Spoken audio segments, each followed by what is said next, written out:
जय हिंद मेरे प्यारे साथियों। टीचिंग ग्रुप पर मैं हूं अभिषेक त्रिपाठी। लाइव है हम लोग आज के सेशन में। मेरे प्यारे साथियों, जैसा कि आप जानते हैं, उत्तर प्रदेश शिक्षक भर्ती जो है बहुत दिनों से बहुप्रतीक्षित है और इसमें बहुत बड़े बड़े पेज है जिसको स्टूडेंट समझ नहीं पाता था।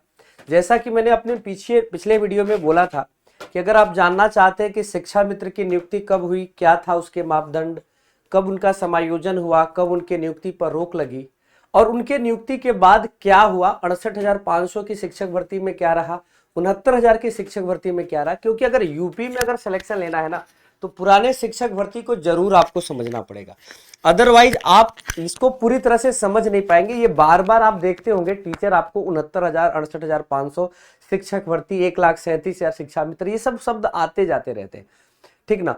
सुपर टेट क्या है? सुपर टेट का जनन भी यहीं से हुआ था, 68,500 ही सुपर टेट भी आया था। तो चलिए दोस्तों बात करते हैं उत्तर प्रदेश शिक्षक भर्ती 2025 जो आनी है। जैसा कि कुछ दिन पहले हमने एक वीडियो बनाया था और उसमें आपको बताया था कि जो नई शिक्षक भर्ती आ रही है वो 1 लाख के करीब है और इसके बारे में मैंने तथ्य रखे थे जिसको आपने बहुत सराहा भी था और आपको पसंद भी आया था। तो आइए आज के इस सेशन को पूरा देखिएगा, सारी चीजें हमने आपको बताई है इसमें। सबसे पहले देखिएगा 26 मई 1999, बात कब की है सोच लीजिए, कब से बात शुरू हुई है। 26 मई 1999 को शिक्षा मित्र योजना लागू हुई। फरवरी 2001 में शिक्षा मित्र ग्रामीण विद्यालयों में नियुक्त किए गए, जिनकी योग्यता जानते हैं क्या है? सोच के आप दंग रह जाएंगे। इनकी योग्यता 12th रखी गई थी।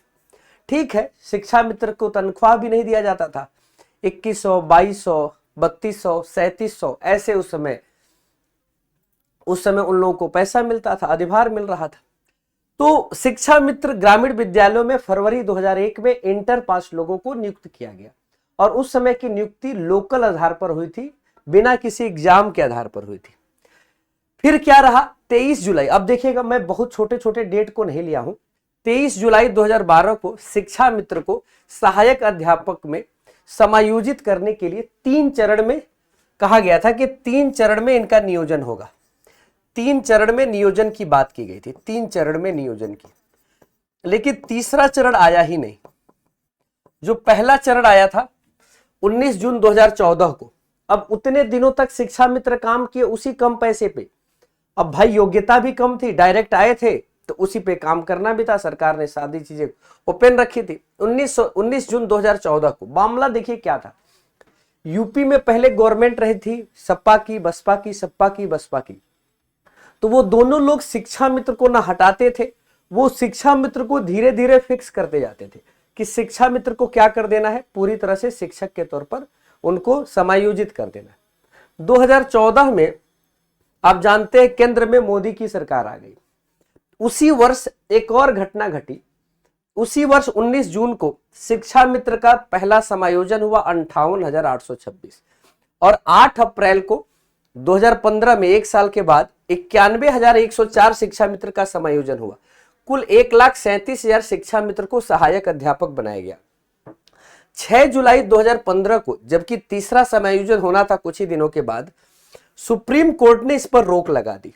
यह रोक लगाई और 12 सितंबर को, लगभग 1 महीने के बाद, शिक्षा मित्रों के समायोजन को पूरी तरह से निरस्त कर दिया।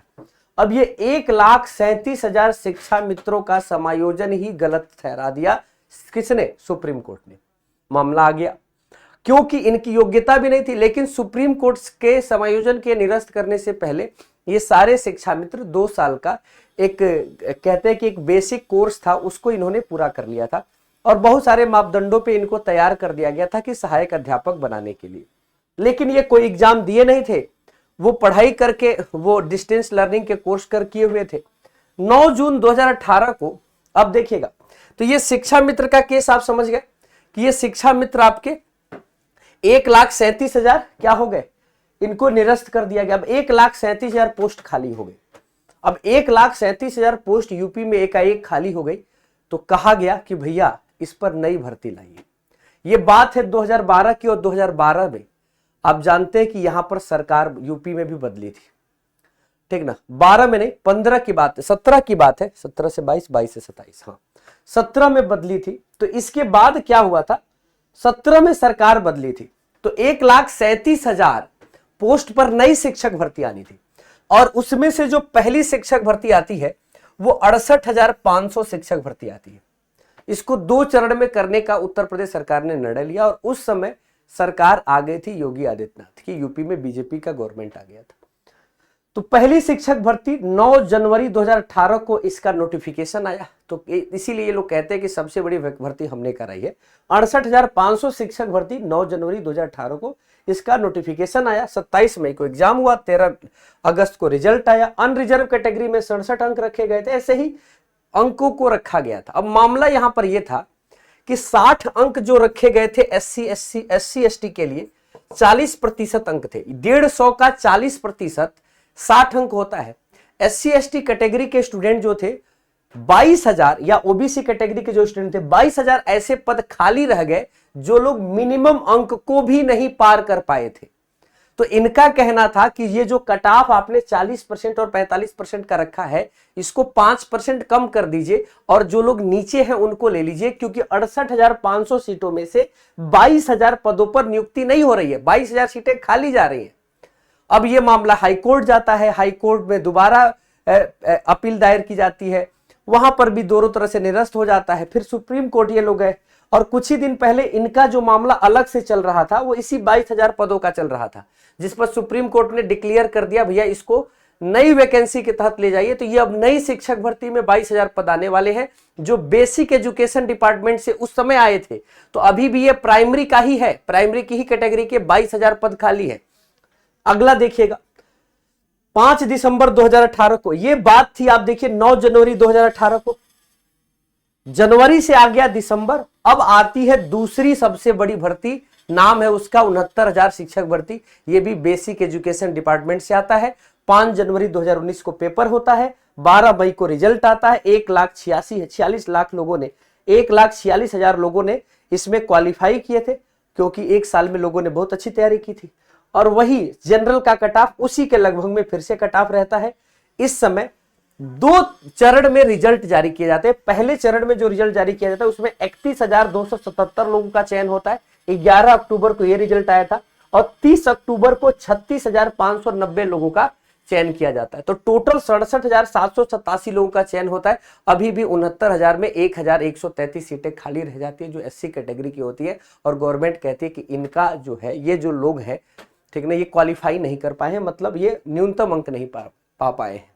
बाद में ये देखा गया कि 69,000 जो लोग थे उन लोगों को जो चुना गया था उसमें रिजर्वेशन एक्ट 1994 और basic education department, basic education recruitment act जो है, इन दोनों का पालन पूरी तरह से नहीं हुआ था। तो ये 69,000 शिक्षक भर्ती, 68,500 आपने देखा कि 22,000 पदों के लिए 2 बार हाईकोर्ट और 1 बार सुप्रीम कोर्ट गए और जहां से कहा गया कि दोबारा इस भर्ती को करना है। बच्चे कह रहे थे कि थोड़ा सा कट ऑफ नीचे करके ले लीजिए, तो वहां पे गवर्नमेंट की जीत होगी, दोबारा भर्ती आएगी। लेकिन 69,000 वाली भर्ती, रिजर्वेशन एक्ट, कहा गया कि इसने आरक्षण के नियम को पूरी तरह से माना ही नहीं है।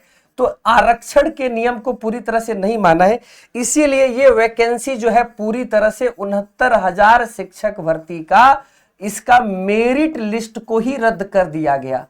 और जब इसका मेरिट लिस्ट ही रद्द हो गया, कहा गया इसको इस नियम के आधार पर मेरिट लिस्ट बनाइए, क्योंकि आप जानते हैं कि यूपी में अभी भी 68,100 जो बाद में नियुक्ति की गई थी वो बच्चे अभी तक और आरक्षण कह रहे हैं कि अभी तक धरना स्थल पे है।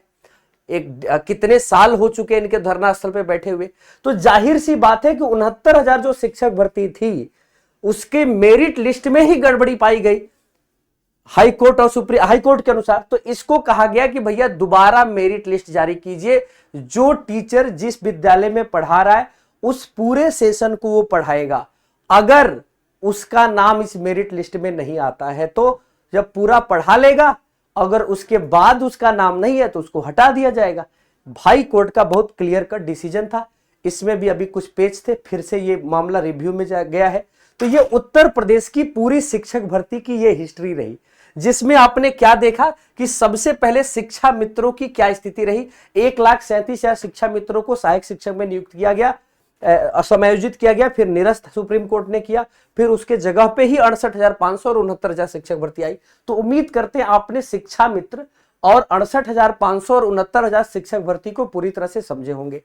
अब यहां पर जो पेज है कि अभी आपने देखा था कि 26,000 के करीब नई पोस्टें आने की बात हुई थी, जिसके बारे में मैंने एक वीडियो बनाया था। तो 26,000 और 22,000 ये लगभग 50,000 के करीब ये हो गए, और 50,000 के करीब और भी जो यूपी टीजीटी पीजीटी और बाकी वैकेंसी है मिला के 1,000 के करीब 1,00,000 के करीब नई शिक्षक भर्ती उत्तर प्रदेश में कुंभ के बाद आने वाली है।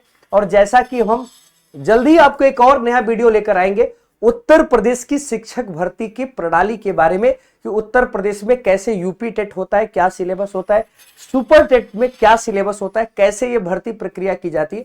अगर आप चाहते हैं कि उत्तर प्रदेश शिक्षक भर्ती को पूरी तरह से समझना कि प्राइमरी लेवल पर क्या होता है, जूनियर लेवल पे क्या होता है, और टीजीटी और पीजीटी लेवल पर क्या होता है, क्योंकि इसी का पीजीटी ऐसा है जिसमें बीएड आवश्यक नहीं है, तो इसको पूरी तरह से अगर डिटेल में समझना चाहते हैं तो कमेंट सेक्शन में जरूर बताइएगा।